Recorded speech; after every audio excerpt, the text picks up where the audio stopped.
All right, guys, today we are joined by Devyn Simone. She's a matchmaker who has made a name for herself in Miami.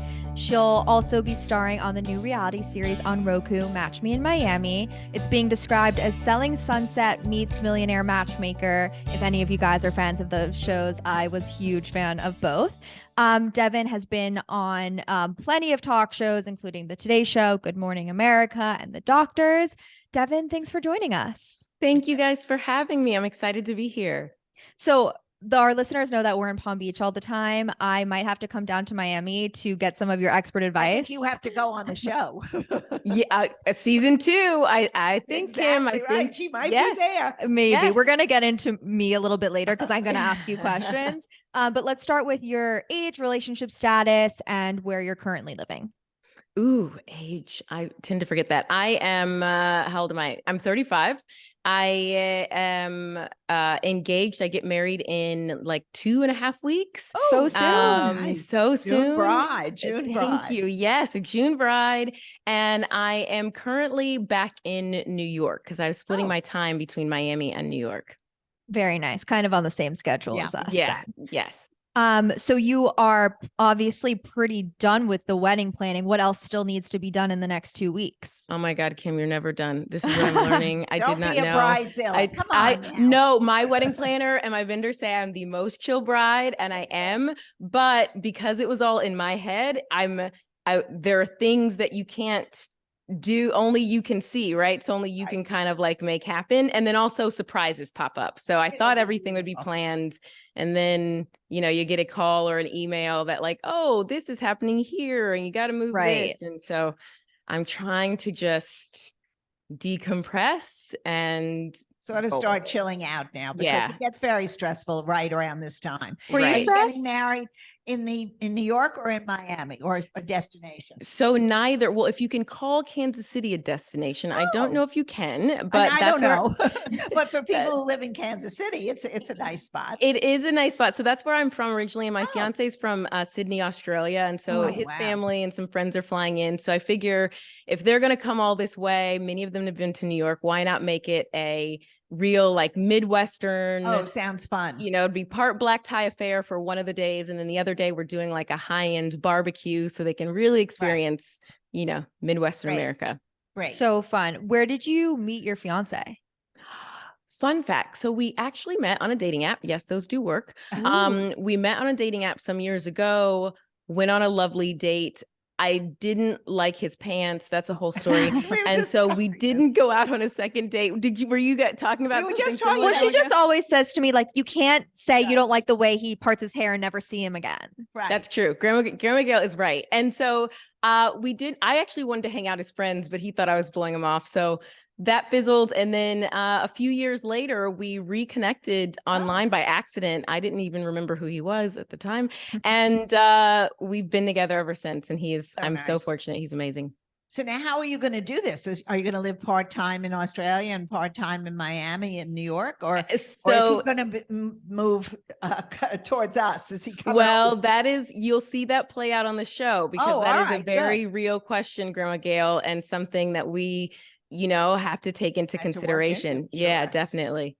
So I want to talk about like Matchmaker versus using a dating app, because obviously you found success yourself on an app, but why use a matchmaker? Oh, matchmakers are so great. Think about it. When you want your favorite food, say you want some like really kind of particular meal that's done just perfectly. Sure, you could take the hours and hours and hours to try and do it yourself, especially if you're cooking for one. We know how wasteful that can be, and it can be annoying and time consuming. Or you can go to your favorite restaurant and the chef there will make it for you. If you don't want to drive, you can call the Uber and they will take you where you need to go. And that way you can relax and have fun. Hiring a matchmaker is similar in the way that we're experts in this. Not only do we know a lot of people, we know a lot of the science behind how people interact and how dating has evolved, because it's changed in the last 10 years, 5 years, even 3 years. Right. And so having a matchmaker on your side means you can just, whether you're a guy, a girl, whatever, you can just show up, have fun, be your best self, and see if you connect with that other person without having to worry about all of the other stuff. Yeah, that makes sense. And that's funny that you say also, because when I think of matchmaker, I think of like Fiddler on the Roof hundreds of years ago. Well, they've been matchmaking for thousands of years. But how has the art changed? Well, we wear different things now. Yes. We're a little, probably racier now, which you'll see, I think, on the show, but it's adapted because it's had to. So, a good matchmaker will be looking out anywhere and everywhere for great potential singles. Like I've met singles, out and about at events. I've met singles on a plane. I've met cute singles on apps too, that we put in the database. So, we've had to adapt in that way. And we also, I think, personalize it more. Years ago, it seems like there was much more of a thing, even with shows like Millionaire Matchmaker, which were great at the time, a lot of fun, but there were these like general rules that everyone had to abide by. And I think what a good matchmaker recognizes, and what we just in general are recognizing, is that everyone's relationship is their own special recipe, and what they're looking for is that. So your matchmaker should be able to really customize kind of not only the person they're matching you with, but the process to suit you, because what you want in a partner is different than what your friends want, and different than what your parents might want, or, what Grandma Gail might want. So it has to be personalized and not just like a one size fits all approach. Yeah. I'm curious. Which I always felt the dating apps were.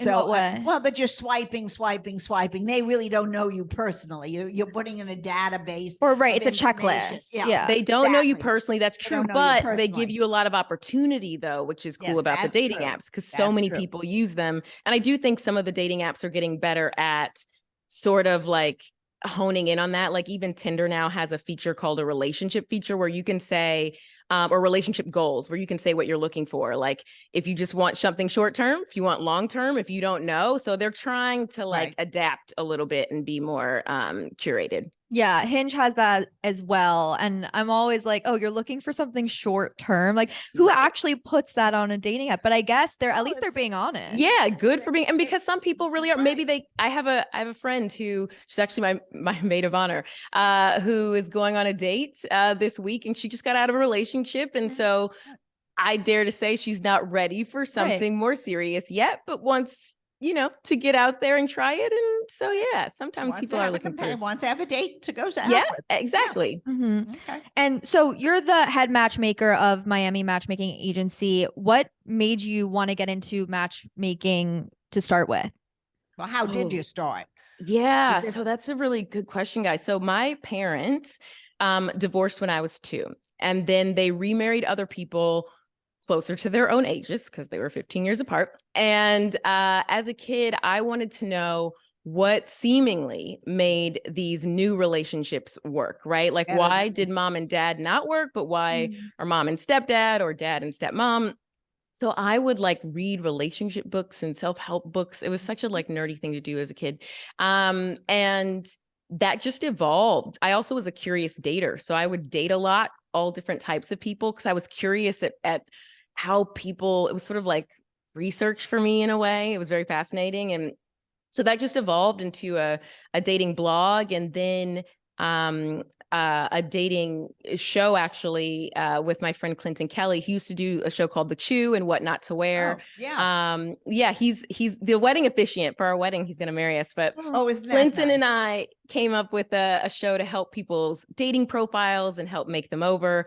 And then once I was advising people on their dating profiles and giving them dating tips, I actually had some clients request that I just match them. And so it just kind of evolved from there. And now I've been matchmaking for, in the dating space professionally for almost 12 years, and in the matchmaking space for about 7. Wow. So what was the first match you ever made? Oh my gosh. Let me think. Okay. It's been so many. Oh, first match I ever made was in New York, and oh gosh. And are they still together? They are still together. Okay. They are still together. As a matchmaker, you see a lot of things. You see a lot of couples that work, you see some that don't, you just hear really fascinating and interesting stories, which I'm excited about.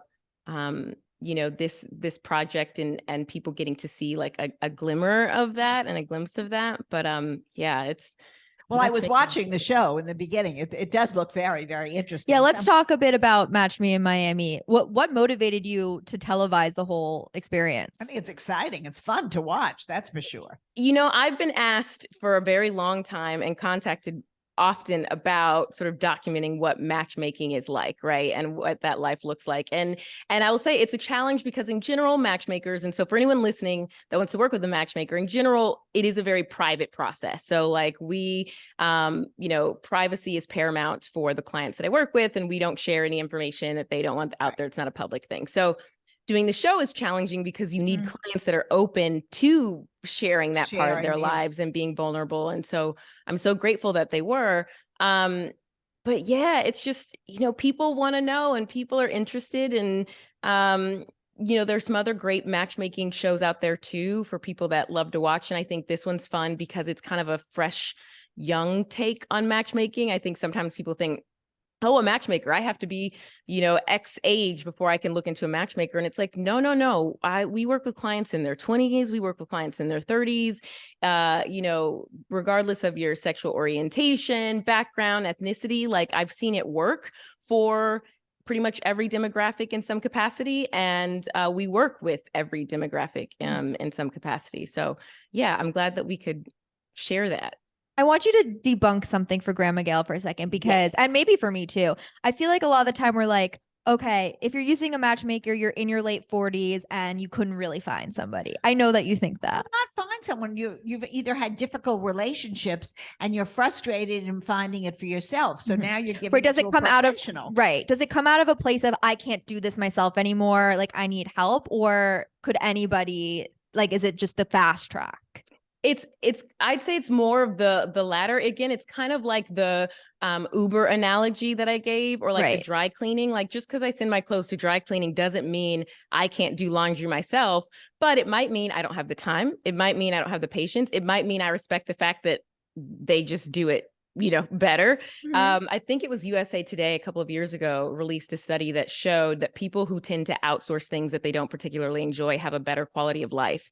And so I think that's very much true with matchmaking. Like some people, yes, come to us because they feel like, okay, I'm up against a wall. I've spent a lot of time either dating the wrong people or focused on my career. And now I want something serious and I kind of want to make up for lost time. But some people come to us because they go, look, I spend my time doing things, you know, I enjoy, or I'm busy with work. And I know I want my love life to move forward, but I also know that I don't want to spend time going to bars, swiping on the apps for hours, going on disappointing dates. So I think it's really people that just have a high standard for themselves and recognize that like everybody has blind spots. Even doctors have doctors. And so sometimes it's literally just that additional perspective that's like 2% different than yours that can make you see the world so differently and open up a world of possibilities. Totally. I think are there ever people that you say to them after, I don't know if there's a time span that you give each of your clients, do you ever say, listen, you're not going to make a relationship. This is not working. I can't find you somebody. Has that ever happened? Oh my gosh, Grandma Gail, they're 100%. So I don't take everyone on as a client. We don't in general. That's the policy. We sort of do a pre-screen. So anyone can be in like our free database, but not anyone can be a paying client. And that's not to be sort of exclusionary. It's because, yeah, we want to be realistic. So if you tell me that, you know, I don't know, have a degree, which is great, and you want someone who has 5 master's degrees, and that's a must-have for you. We can't guarantee all your matches are going to have that, or that they'll even be good for you. You know, if you're 4'11" and you only want to date people who are 6'11" and above, we're not, you know, and it doesn't mean you can't have these preferences and want certain things, but people who cling to, in my opinion, the wrong thing are usually a red flag. That they're not going to be open to love. So we could match you with someone who fits all the boxes and you still wouldn't genuinely connect with them. Or if you can tell that after your interview, or you have to take, you really can. Oh, interesting. Okay. Okay. What do you think? We side eye and analyze for sure. Okay. What do you think is too picky? Like, I think Grandma Gail sometimes thinks I'm a little picky, but a lot picky. Ooh, okay. Kim, what are your top 3 must-haves, Kim? Okay. I would say I guess Jewish, Okay. has some sort of career, Okay. and Be tall. no, that I don't think that's, well, that's a preference for me. I don't think it's a Okay. must have, Okay. but maybe someone who like you can have a deep conversation with and you like that chemistry X factor. Okay, so I'll tell you right there. So chemistry is not really a quantifiable quantity or quality in the sense that someone doesn't have chemistry. That's what you guys create together, right? When you put all the ingredients. So if you're looking, right. oh, Good. you agree, Grandma Gail? I love it. Absolutely. You have I to love work it. at chemistry. Okay, can I change it to brunette then? Okay. See, she's back. I keep telling her she's got the wrong ideas. Yes, you can change it to brunette, but I will also say this, Kim. No one has ever gotten divorced over the color of their hair. Okay. Yes, they lose it anyway. Yeah. At the end of the day, the color of their hair is not going to be necessarily an indicator. Like you're attracted to what you're attracted to. I get it. Yeah. But when really evaluating the person and whether or not they have the qualities for you guys to build the life that you want and that you're looking for, just be mindful that in the grand scheme of the big thing, a lot of the little things don't matter. Right. Mm-hmm. And to be clear on what it is that you're looking for, because it could be right in front of you and you may not even recognize it at the time. Why would you not recognize something like that though? Because you might be so focused on the color of his hair that you don't realize he's a jerk. Or you might be so focused on and this isn't you, Kim, but like where he went to school, or so focused on the car he drives that you don't realize that when you have a vulnerable moment, he's the first one there and would be happy to support you and help you. Or when you want to do things in your career and growing, the amazing podcast you built or whatever, that he'd be the guy cheering you on, not the one trying to keep you small. Like those are the things that are indicators of being able to grow together, not whether or not you like his pants. I understand what I shared earlier. I totally get that. Or whether or not, even that initial spark. The other thing I'm going to say about chemistry really quickly, and then I will get off my soapbox, is sometimes, because chemistry is this feeling, and yes, it's important overall, it is. But we have to be very careful about the power that we give it because, and studies have sort of leaned into this as well, chemistry sometimes can literally be our subconscious recognizing what is familiar. But what is familiar, much like comfort food, is not always what is healthiest for us. So in a vulnerable moment, I want to go eat ice cream and fried foods because I'm from Kansas City, because that's what I know and what I love, but that's not healthy for me, right, in the long term for any goals I want to achieve. And so when you meet that person and you're like, oh my gosh, we had a spark, I know it, and I'm going to marry this person, and you've only talked to them for 2.5 seconds, take a step back there too, because that's not necessarily a good indicator, especially if you're still your heart and your head are in two different places and you're really just going for that emotionally unavailable guy or whatever it is that you've been used to. So well put. Oh, I love it. So the advice is not completely ignore that feeling, but don't weigh it as heavily as the other things. You build up. You have to build up a relationship. Right. This is our conversation all the time. It's not going to happen by looking across the room. You really have to sit down and think about what you really want. And if that person has the same goals and same aspirations, that's where you build the relationship. And then the spark happens. I mean, it doesn't happen instantaneously like a fire. Absolutely. Unfortunately. And if it does, then be careful. You got to exactly. Sparks lead to fire damage. You get 100%. It could be the fire damage. That's why I'm married 60 years. Yes, Grandma Gail. Yes, and yes. You have, Kim, all this wisdom sitting beside you. I want to hear it from you too. I know, Devyn, you got to hear it. Tell her. But everything Grandma Gail said is 100% true. And also maybe evaluate chemistry, not on so much that butterflies nervousness feeling, because again, that could be your subconscious sort of ringing alarm bells, but you're romanticizing it. But also look at chemistry as, can I fully be myself with this person and feel great about it? Like feel good about it. Can I share all the stories? Can I laugh and do my, ugly cry, ugly laugh, whatever it is, eat my favorite foods, not worry that it's spilling down my chin? Like, I mean, you want to bring your best self on a date, but do you feel like you can just be at ease with this person and you guys are still growing together? That is healthy chemistry. Right. Yes. Okay. A few more questions about Match Me in Miami. What can people expect for the season?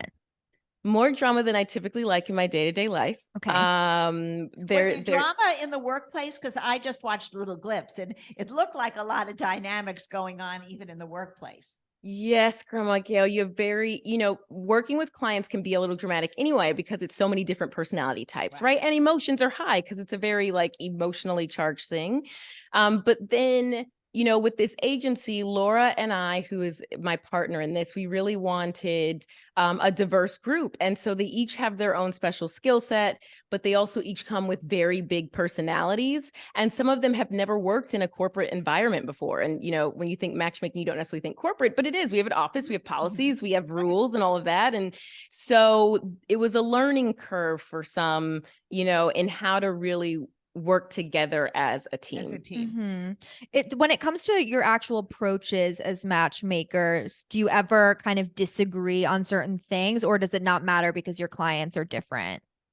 Oh my God, we disagree all the time, and our clients are different. I think you'll see a lot of that here. It goes back to, again, that like not always getting along or seeing eye to eye, but being able to respect the other's approach. Also, I've been doing it for the longest sort of the team, and then followed by Laura, and even she and I have different approaches to things. So it's sort of, hashing out which is the best method in that instance for that particular client, because it does change. And do you talk to, now that you've wrapped filming, the other women on the matchmaking team, like all of them, or have any of them gone off the team? That will be interesting to see. I cannot give any spoilers. Okay. I will say one was at my bachelorette party a few weeks ago. 2 will be at my wedding. Okay. And then I spoke to another literally just last week. So, but I can't give any spoilers, but it, we talk about, they say in the trailer that it is like a family, and it's true. It really did become like a family. Sounds great. So can't wait to see the whole thing. We have this debate a lot about reality TV in general, about how much of it is real, how much of it is produced. Can you share a little bit your experience filming? Yes, it's so funny because I just had this conversation with my doorman. Shout out to Michael because he asked these questions. So I've done reality TV before. So I actually started on Real World many years ago, Real World Brooklyn, and then did a show called The Challenge on MTV as well. And so, so of the cast, even though my real life job is that of a matchmaker, like I really am that, and that's what I do, I was the only one that had experience of what it's like sort of having your life filmed or documented on camera before. And so, yeah, I would say this. Sometimes the scenarios are sort of crafted, meaning in real life, if you don't get along with someone, you kind of just don't talk to them again, or you kind of just try not to see them again. And if you're in an office setting, you just really limit how much you talk to them as much as possible within reason. Whereas here, if you don't like someone, because we're doing this as a team, you're going to have to see them at X event or X dinner. And then, if you try to avoid the topic, then yes, someone from behind the camera might go, hey, don't you guys want to talk about the elephant in the room, like the thing that's making you mad? And so, so then you get, of course, the emotions and the feelings and the commentary. So all of the emotions you see are very real. The dynamics, the friendships, the feuds, all real. Many of them still carrying on now. But, and like I said, 2 are coming to my wedding. They've become like family, very much so. So all of that is real, but sometimes the scenarios or things, or maybe like, say if a phone call happens, if it's not filmed, then you might have to redo the phone call, or at least tell what did happen on said phone call. So that way the viewers, it makes sense to you guys. And there aren't like holes. But anytime you see emotions, yes, that is very much real. That makes sense. The thing is, though, let's say you have to redo a phone call. Like, what if you're just not good at acting or pretend? I guess you wouldn't be cast on a show. Well, so I will tell you this. My fiance is he's a behind the camera guy. Like in general, he works in advertising. He comes up with the ideas, but he's not really but he was super supportive. So you will see him on the show, which is like a big amazing that he did that. But yeah, he's not. So there were moments where we had calls and conversations that were very real conversations we had. But I think probably the first time we did it, we did have to do a couple takes, because it's sort of like, Nerve-wracking. Okay, now Right. say this again. Well, Yeah. it's a and- personal thing, so you don't want to have that on the show. yeah, and he's new to, this Right. is all new for him. Mhm. So he's been around cameras and stuff, but on like television, like commercial shoots and Mhm. with real actors and all of that stuff, not reality TV. So it's a little bit of a learning curve there, but the whole team was amazing. Like, and shout out to even our producers who also became like family. It was just really fortunate to have worked with some really amazing people. That's great. Mhm. That's a great experience. You do a ton of other TV experience as well, Amazon Live. I saw you went on the Today Show somewhat recently to talk about a trend that I want to bring up also, because Grandma Gail says this a lot. Women are actually dating shorter and bald I men. like shorter. I always told you good things come in small packages. Oh, I love it, Grandma Gail. I love it. How tall are you, Grandma Gail? 5'2". 5'2". I love I used to, but my husband always said some of my old dates were midgets. I said maybe they were. I don't know. I don't know if we can use that word anymore. Well, they were short people. Yeah. people. That's hilarious. Yeah, good things do come in small packages, and studies are showing that more and more women are open to bald men and shorter men.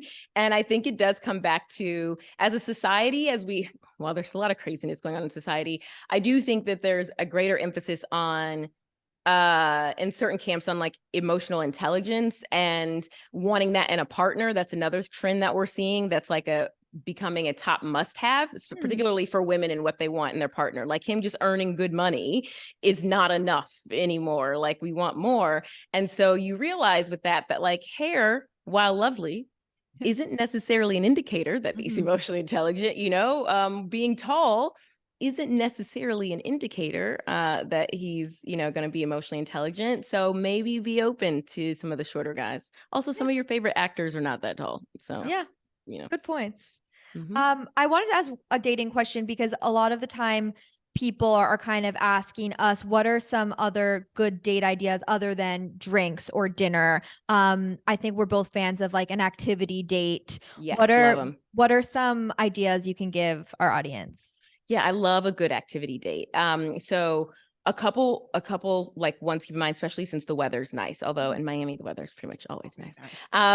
But you could do sort of like a food tour, which I love. And so for first date, it means have drinks at one spot and then have reservations lined up. And this is also good for the non-committal date planner. This is what I mean. So like sometimes you'll hear from like guys that like, oh, I don't want to fully commit to dinner yet because I don't know, it might be awkward, might be weird, or I don't want to feel too forward. So what you do is you take her to a beautiful like cocktail bar, have a drink there, and then go for dinner, like a short, like keep it within a 5-minute distance, ideally walking distance, but if it's a short drive, that's fine, at a lovely restaurant. And then you can do dessert at another restaurant. And so what you're doing is you're creating an experience together. So when you get to the next place, you can kind of talk about, oh, I really like that bar. Oh, this is interesting. Anytime you're creating experiences, that's great. That already bonds you right there. Like, that's already helping lay a foundation for chemistry, because chemistry is just connection. And what better way to connect than over things you are indeed doing? You could do like a little photo competition photo tour. So just take your smartphones, iPhones, pick a couple of popular spots in the city and go and take your best angled photos. And you can, even if you're terrible at it, it doesn't matter. Like, you can just kind of have fun and then maybe have some friends or even some strangers vote at the end, like put the photos side by side and see who took the best photos. And that's a cost-effective date, because you could be really cheap and do that when it doesn't really cost much. Yes, very true. Yeah. And you would recommend that even for a first date?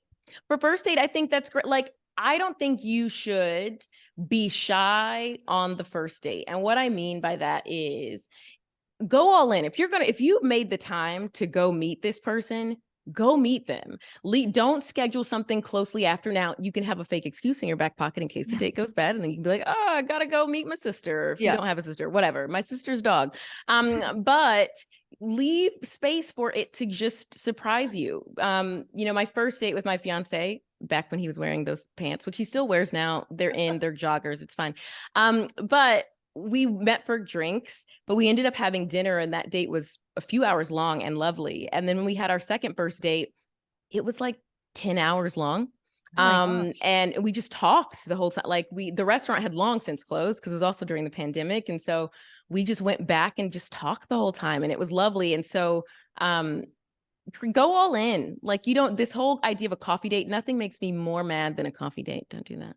That's so interesting. I haven't heard that advice because I actually give the advice to always schedule something right after a date because I know you would disagree with me. You're like, why are you making dinner with your friends? What if you like him? Exactly. And I always say, well, if I like him, then we'll go out again, because I don't like the idea of I made a date with this person on Tuesday and like, let's say it goes bad, then I wasted my entire Tuesday night. But that's why you have the excuse in your back pocket. Like you're not, by not scheduling something, that doesn't mean you're committed. You don't owe that person anything except for being, respectful. But you could easily be like, oh, I'm pretty sure back when I was single, I once told somebody I had a flight to catch later that night. I didn't. It was like 2 days later, but they didn't know. And so we had one drink and then I was like, gotta go. But give yourself room, because this idea that you're going to know instantaneously, it is not that. You've got to kind of wear it in a little bit, see how it feels, take it all in, and give yourself space for that to happen. That's fair.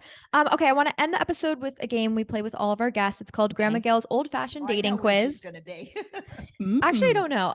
So basically we go through some hypotheticals and deem whether you're more of an old-fashioned dater like a Grandma Gail or modern like me. Ooh, I like it. Okay, so would you rather receive a call or a text from the person you're in a relationship with if it's just to say hi? A call. Okay. Would you sleep with someone on the first date? No. Dating apps or setups? Dating apps. Well, that's me. I got it. Okay. Move in together before getting engaged or wait until you're engaged or married to move in? So I've done both. I advise people don't move in until you have a ring and a date, or at least a full plan of where you guys are going. As someone who has done both, and let me just tell you, like, ideally, yeah. It's interesting. Okay. And then who should pay for the date? Should it be one person in a relationship or should you split, alternate? So if you're talking relationship, then I think that you guys can discuss what works best for you. But I think, it's sort of like alternate. So my fiance probably pays most of the time, but we often not fight for real, but we'll kind of go to grab the check first. And he always says, babe, it's our money anyway, which is sort of true. So yeah, I think both people should just want to provide for each other. So it just comes down to when you want to do nice for the other, you kind of don't even like keep track of that. But when you're dating in the beginning, oh honey, I'm allergic to the bill. Like I'm not touching on the first date. Nope, I'm not touching. I'm not going to pretend. Do you even offer? No, I'm not going to pretend. If you invited me on a date, absolutely not. And if you invited me on a drinks date, even if I'm not really hungry, I might drop the hint that I'm hungry just to see if you're willing to also feed me, because that tells me how committed you are to getting to know me. Now, I will thank you profusely when you pay for it and be gracious, because I appreciate it. But no, I'm not pretending to get the check. I will just look at it and sneeze and wait until you pick it up and you sign the bill. Love it. All right, Devyn, you're in my camp. You only got one thing, Kimmy, on your side. You're an old-fashioned dater. And she's right. That's why she's getting married. I love it. I think both ways are good. Thank you so much. And thank you for having me. You guys are wonderful. Oh, I wish I could be sitting there with you. You guys are so much thank fun. you. So yes, the series premieres on June 9th on Roku. Yes. I think it'll be tomorrow, the day that this episode is airing. So tune in, guys, and watch Devyn. And Devyn, how can they follow you on social media and everywhere else? So you can visit my website, devynsimone.com. That's Devyn with a Y, Simone with an I.com. You can also click on the matchmaking tab if you want to be like in the free database, or you're interested in potentially hiring a matchmaker. And then my socials are at the bottom of that, but you could also go to Instagram is where I'm most active. That's at Devyn Simone. That's Devyn with a Y, Simone with an I. TikTok at Devyn Simone. Twitter, same thing. And then on Amazon, I do the Amazon Lives, and I'll give you a shout out. So you can just type in Devyn Simone Amazon in Google, and it'll come up, but it's called Devyn Simone's Gift Closet. Just click the follow button there.